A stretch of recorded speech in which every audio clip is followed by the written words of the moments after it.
जय हिंद। मैं आशीष स्वागत करता हूं आप सभी का अपने YouTube चैनल विकास बिंग्स में। आज मैं आपके लिए फिजिक्स के महत्वपूर्ण कुछ क्वेश्चंस लेकर आया हूं, ऑब्जेक्टिव क्वेश्चंस जो आपके लिए काफी महत्वपूर्ण हो सकते हैं। यदि आप नेवी या एयरफोर्स या एनडीए एग्जाम की तैयारी कर रहे हैं तो ये आपके लिए काफी इंपॉर्टेंट क्वेश्चंस होंगे। चलिए क्वेश्चन स्टार्ट करते हैं। पिछली वीडियो में हमने क्वेश्चन नंबर 17 तक बात किया था। इस वीडियो में हम क्वेश्चन नंबर 18 से बात करेंगे। तो क्वेश्चन नंबर 18 है, पलायन वेग का सामान्य सूत्र क्या है, अर्थात इसके वेलोसिटी का जो जनरल फॉर्मूला है वो क्या है। तो इसका सही आंसर है option number C, v = √2gm/r। यहाँ पे बता दूं जो m है, कैपिटल M है, वो पृथ्वी का अर्थ की मास है अर्थात द्रव्यमान है, और कैपिटल R है पृथ्वी की रेडियस त्रिज्या। ये चीज ध्यान रखिएगा, यदि स्मॉल m देता है तो वो गलत होगा आंसर। क्वेश्चन नंबर 19 की बात करते हैं। तुल्यकाली उपग्रह की ऊंचाई कितनी होती है। ध्यान में रखिएगा, यदि तुल्यकाली उपग्रह की ऊंचाई पूछ रहा है तो यदि ऑप्शन में 35,800 किलोमीटर या 36,000 किलोमीटर है तो यह आपका सही आंसर होगा, ऑप्शन नंबर डी। यदि वो 36,000 किलोमीटर देता है तो भी सही आंसर है, यदि 35,800 किलोमीटर देता है तो भी सही है, क्योंकि जो तुल्यकाली उपग्रह हैं उनकी ऊंचाई 35,800 से लेकर 36,000 किलोमीटर के बीच में होती है। एक नोट पॉइंट है, ध्यान में रखना इसको, काफी इंपॉर्टेंट नोट पॉइंट है। पलायन वेग पिंड के द्रव्यमान व पिंड के प्रेक्षित करने की दिशा पर निर्भर नहीं करता है। कहने का तात्पर्य है कि जो अपनी कोई भी पिंड है, ऑब्जेक्ट है, उसको एस्केप करने के लिए उसके मास एवं द्रव्यमान पर निर्भर नहीं करता, अर्थात साथ साथ ही उसकी दिशा पर भी निर्भर नहीं करता है कि किस दिशा पे आप ऑब्जेक्ट को भेज रहे हैं।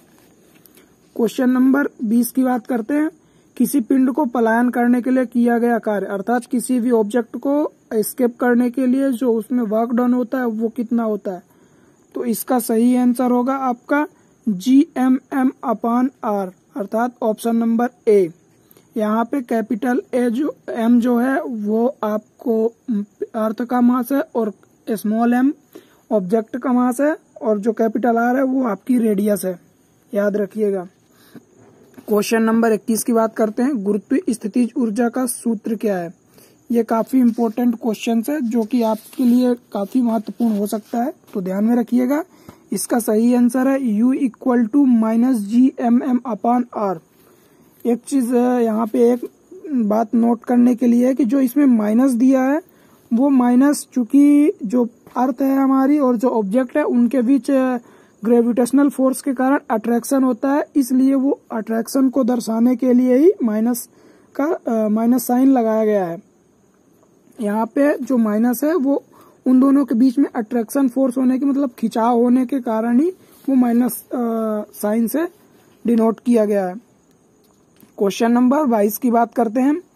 पृथ्वी के लिए पलायन वेग कितना है। ये काफी इंपॉर्टेंट क्वेश्चन है, कई बार एग्जाम में पूछा जा चुका है, तो ध्यान में रखिएगा। जो पलायन करने के लिए किसी ऑब्जेक्ट को अर्थ से एस्केप करने के लिए उसकी मिनिमम वेलोसिटी होनी चाहिए 11.2 किलोमीटर पर सेकेंड, अर्थात 11.2 किलोमीटर एक सेकंड में वो दूरी तय करनी चाहिए ऑब्जेक्ट, तो वही वह पृथ्वी से एस्केप कर पाएगा। ध्यान में रखिएगा, यहाँ पे पर सेकेंड है, आवर्स नहीं। एक नोट पॉइंट है, ध्यान में रखना इसको भी। यदि हम m द्रव्यमान के पिंड को इतने वेग से फेंके कि उसकी गतिज ऊर्जा gmm/r के बराबर हो जाए तो वह पिंड पृथ्वी से पलायन कर जाएगा। कहने का तात्पर्य है कि जो किसी भी पिंड है उसकी जो गतिज ऊर्जा है वो gmm के इक्वल हो जाए, अर्थात जो उसकी स्थितिज ऊर्जा है उसके बराबर हो जाए दोनों, तो जो पिंड है वो पलायन कर जाएगा, पृथ्वी से बाहर एस्केप कर जाएगा। Question number 23। तुल्यकाली उपग्रह की घूर्णन दिशा क्या है। यह भी काफी इंपॉर्टेंट क्वेश्चन है, कभी कभी पूछ लेता है कि जो तुल्यकाली है वो किस दिशा में घूमता है, किस दिशा में घूर्णन करता है। तो इसका सही आंसर होगा आपका ऑप्शन नंबर सी, पश्चिम से पूर्व की ओर। Question number 24। यदि पृथ्वी की प्रारंभिक वेग को 17 गुना बढ़ा दिया जाए तो भूमध्य रेखा पर पृथ्वी का भार क्या होगा। ध्यान में रखिएगा, यहाँ पे 2 क्वेश्चन बन सकते हैं। 24 क्वेश्चन को यदि क्वेश्चन में ऐसा पूछ लेता है कि हम पृथ्वी को किस वेग से, कितना वेग उसका हम इंक्रीज कर दें अर्थात बढ़ा दें कि जो पृथ्वी का भार है, वेट है, वो 0 हो जाए, 0 हो जाए।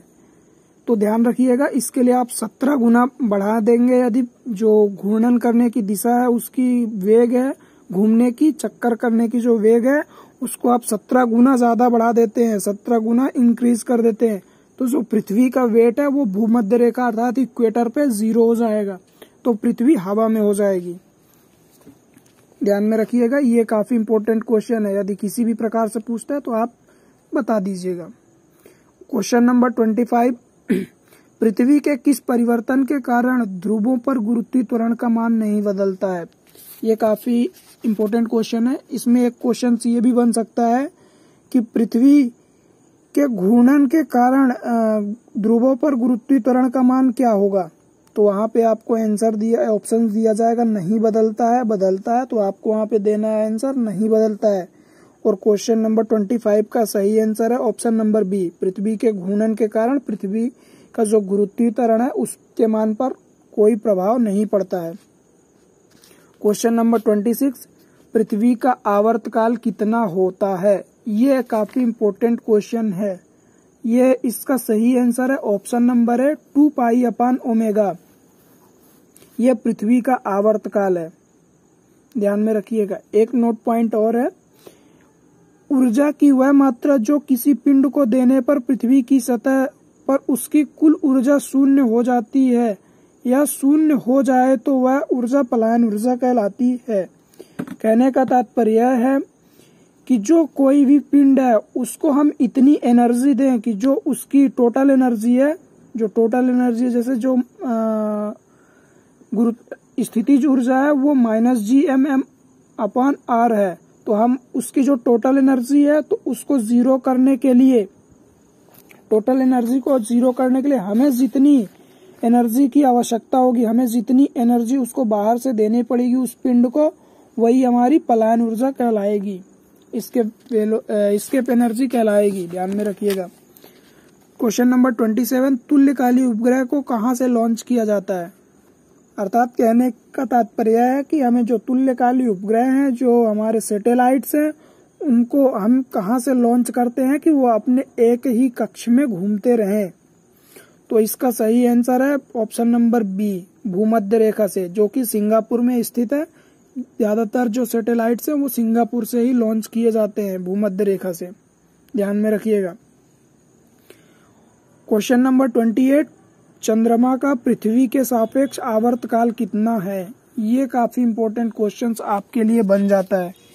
इसका सही आंसर होगा आपका ऑप्शन नंबर ए, 27.3 दिन। ये इसको अर्थात कहने का तात्पर्य है कि यदि क्वेश्चन में ये आंसर देता है, आपको ऑप्शन में देता है 1 चंद्रमास, तो भी आपको सही आंसर होगा, या तो फिर 27.3 दिन, जो कि चंद्रमा का पृथ्वी के सापेक्ष आवर्तकाल है।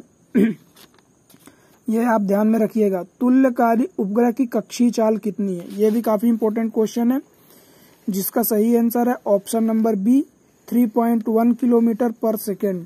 जो ये तुल्यकालिक उपग्रह हैं, सैटेलाइट है, इनकी जो कक्ष में, एक कक्ष में घूमने की जो चाल है, स्पीड है, अर्थात वेलोसिटी है, जो कि किस स्पीड से वो चलते हैं अपने कक्ष में, तो उसका सही आंसर है 3.1 किलोमीटर पर सेकेंड। एक सेकेंड में वो 3.1 किलोमीटर ट्रेवल करते हैं। ध्यान में रखिएगा। तो क्वेश्चन नंबर 30 की बात करते हैं। तो क्वेश्चन नंबर 30 है, ध्रुवीय उपग्रह की ऊंचाई कितनी होती है? तो इसका सही आंसर होगा 500 से 800 किलोमीटर, ऑप्शन नंबर डी। ये भी आप याद रखिएगा। यदि वो पूछता है, ऑप्शंस में देता है कि 500 किलोमीटर, तो भी आपका सही आंसर है।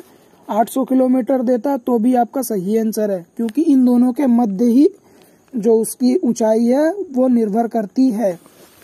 आज की वीडियो में बस इतना ही। यदि आपको इस वीडियो की पीडीएफ चाहिए तो आप हमारे टेलीग्राम ग्रुप विकास विंग्स में आप ज्वाइन कर लीजिए, वहां पे आपको इसकी पीडीएफ मिल जाएगी। यदि आपको हमारी वीडियो अच्छी लगी हो तो प्लीज वीडियो को लाइक करें, शेयर करें, और आप इसी तरह और वीडियो की एग्जाम की तैयारी के लिए हमारे चैनल को सब्सक्राइब भी कर लें, तो हम आपको इसी प्रकार की वीडियो इंपॉर्टेंट क्वेश्चन की प्रोवाइड करते रहेंगे।